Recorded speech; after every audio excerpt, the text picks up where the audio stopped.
Dabar einam toliau, parodysim.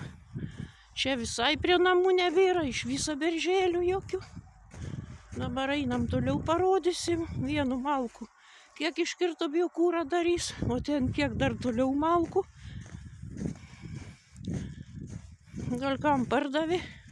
Savivaldybė sakė prarėtis mišką.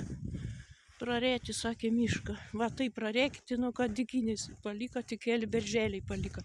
Negaila niekam nei medžių, nei nieko. Žmonija viską naikina, siaubė. Va, pažiūrėkit, kiek malkų prisidarė, kiek buvo medelių daug. Kokios va stambios malkos. Vieną krūvą jau tenai toliau praėjom. Kelis berželius palika, va, kiek stambių malkų prisidarė. Parduos bus pinigų. O tenai dar toliau kokios krūvos, irgi ne pačios smulkiausios malkos. Paliko va dykynė prie namų. Va šitaip kertami miškai. Šitaip kertami medžiai.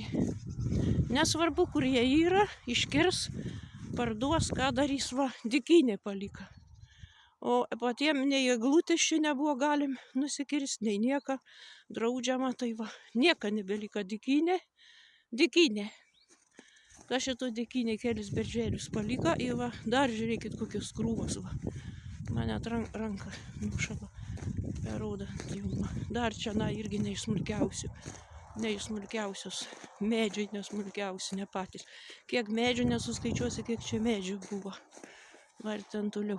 Ačiū uždėmesį, va. Toliau matosi.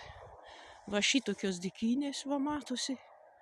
Kas čia auks, kas čia bus grožis, koks utinajus. Iškirta, va, stambiausius medžius, va. Va, stambiausi medžiai prisidarė.